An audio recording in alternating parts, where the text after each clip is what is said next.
नमस्कार दोस्तों, स्वागत है आप सबका डेली निफ्टी एनालिसिस पर। मेरा नाम है चिराग और अगर आप इलीट व्यू सीख रहे हैं, फॉलो कर रहे हैं तो इस चैनल को सब्सक्राइब ज़रूर कीजिए, क्योंकि यहाँ पे आपको निफ्टी बैंक निफ्टी की डेली अपडेट्स जो है वो मिलती रहेंगी। पिछले वीडियो में हमने निफ्टी के 5 मिनट चार्ट में डिस्कस किया था कि ये जो बाउंस है वो ये ए है, ये एक इरेगुलर बी है और यहाँ से जो है वेव सी है, जो इस रेंज में कंप्लीट होने के बाद हमें फिर से एक डिक्लाइन देखने को मिल सकता है, जो कि इसके नीचे जा सकता है। ये हमारा down side break even point था प्रेजेंट लेवल से, या तो इसके आसपास ओपनिंग होके ये डिक्लाइन कर सकता है या फिर ये गैप अप होने के बाद ये डिक्लाइन जो है वो शार्पली 38% को ब्रेक कर सकता है, ऐसा हमने डिस्कस किया था। और यहाँ पे गैप अप ओपनिंग ही हमें देखने को मिला, इसके ऊपर थोड़ा गया, यहाँ पे 766 का हाई लगाया, उसके बाद एक शार्प डिक्लाइन हमें देखने को मिला जिसने 38% को ब्रेक कर दिया और उसके बाद एक रिट्रेसमेंट बाउंस दिया। हालांकि वो बाउंस काफ़ी शार्प एंड स्टीप था, जो कि डरा देने वाला था।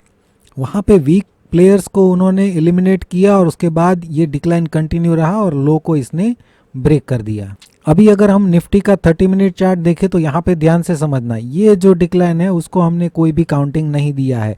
ये एक इम्पल्स यहाँ तक हो सकता है या फिर ये शार्प डिक्लाइन है तो वेव 3 भी हो सकता है।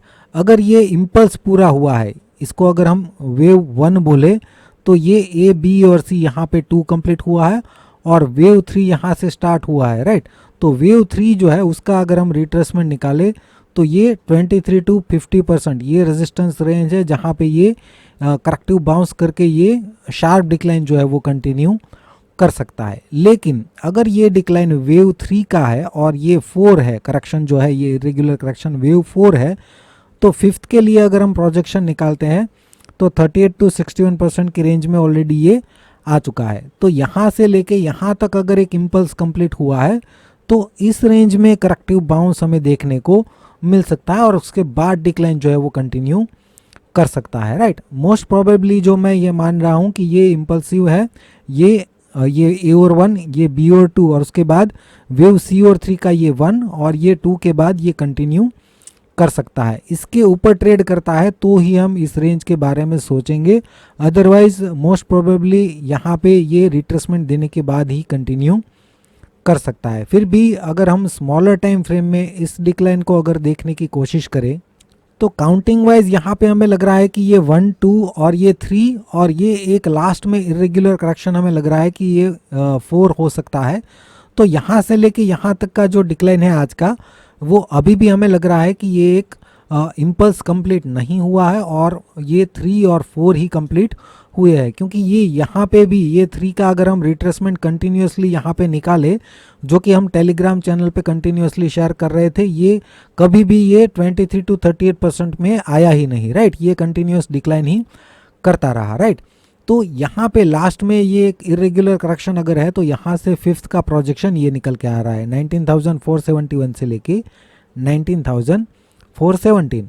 इस रेंज में ये पॉसिबल है कि वेव 5 के लिए जा सकता है और उसके बाद ये जो रिट्रेसमेंट हमने जो यहाँ से लेके यहाँ तक की निकाली है वो फिर से जब इस लो में आएगा तो वहाँ से निकालेंगे, राइट। यहाँ से लेके यहाँ तक एक 1 2 3 4 और फिफ्थ के बाद फिर से ये 23 से लेके 50% की रिट्रेसमेंट रेंज निकालेंगे, जहाँ पे ये करेक्टिव बाउंस करके कंटिन्यू कर सकता है, राइट। तो इस तरीके का प्लान हो सकता है। और अगर मान लीजिए कि यहाँ पे 1 2 3 4 और 5 यहाँ पे कंप्लीट हो चुके हैं, हालांकि ये 23% भी रिट्रेस नहीं हुआ है, इसलिए मैं इसको 3 और 4 कंसिडर कर रहा हूँ।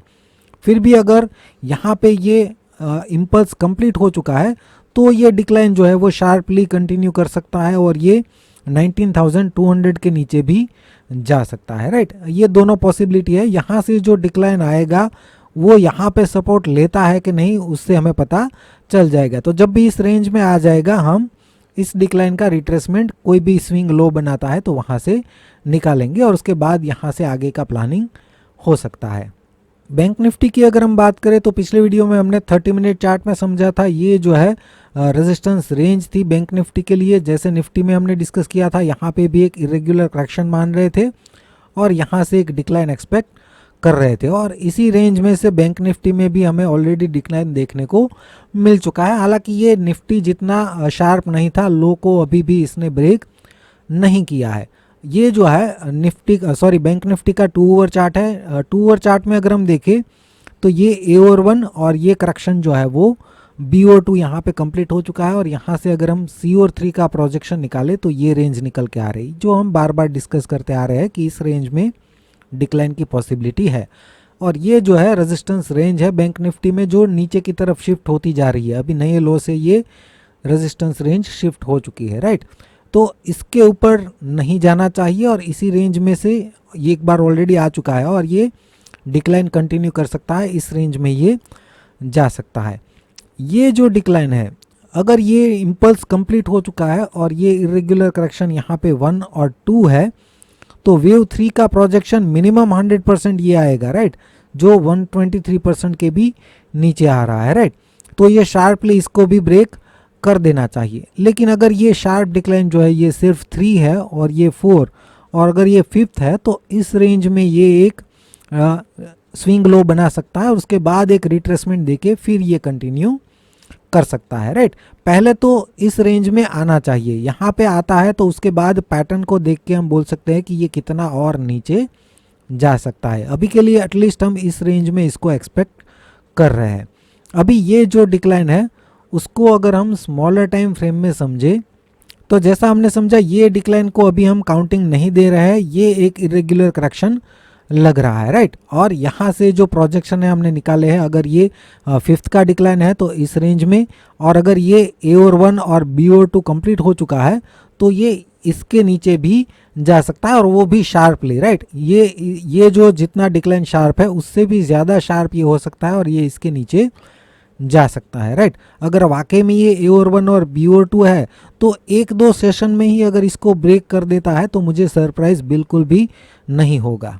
अभी के लिए तो ये डिक्लाइन जो है उस पर हम फोकस करेंगे। अगर यहाँ से बाउंस करता भी है तो भी ये ABC इस रेंज में रेजिस्टेंस लेके फिर ये कंटिन्यू कर सकता है, और ये अगर यहाँ पे वाकई में इरेगुलर करेक्शन कंप्लीट हो चुका है तो ये तो छोटा मोटा करेक्शन करके ही डिक्लाइन कंटिन्यू कर सकता है। फिर भी इस पैटर्न को अगर हम स्मॉलर टाइम फ्रेम में समझे तो ये जो डिक्लाइन है इरेगुलर करेक्शन के बाद का, उसका अगर हम रिट्रेसमेंट निकाले तो ये रेजिस्टेंस रेंज है 23 से लेके 50%। जनरली मैं 23 to 38% ही निकालता हूँ, लेकिन अगर ये AOR1 और BO2 है तो COR3 के अंदर 38% का भी रिट्रेसमेंट हमें देखने को नहीं मिलता है, जो आज ही हमने एग्जांपल देख लिया जहाँ पे निफ्टी में भी हमें 23% का भी रिट्रेसमेंट नहीं मिल रहा था, डिक्लाइन कंटिन्यू ही कर रहा था, राइट। तो कल के लिए ये रेजिस्टेंस रेंज है, इसके ऊपर ट्रेड करता है तो ही पॉसिबिलिटी देखना कि इस रेंज में ये जा सकता है, लेकिन वहाँ के लिए भी हम बाइंग में नहीं जाएंगे। अगर ये हमें करेक्टिव बाउंस यहाँ तक मिलता है तो इस रेंज में शॉर्ट का ही प्लान कर सकते हैं और वहाँ से डिक्लाइन करेगा, राइट। मोस्ट प्रोबेबली तो इसी रेंज में से ये डिक्लाइन कंटिन्यू करना चाहिए। फ्रेंड्स, वीडियो को लाइक करके दोस्तों के साथ ग्रुप्स वगैरह में शेयर ज़रूर कीजिएगा, और जो लोग भी इलियट वेव कोर्स और टेलीग्राम चैनल के लिए इंटरेस्टेड है वो डिस्क्रिप्शन में लिंक चेक कीजिए, वहाँ पे आपको मिल जाएगा, या फिर इस नंबर पे आप कांटेक्ट कर सकते हैं। वीडियो देखने के लिए आपका बहुत बहुत शुक्रिया, धन्यवाद।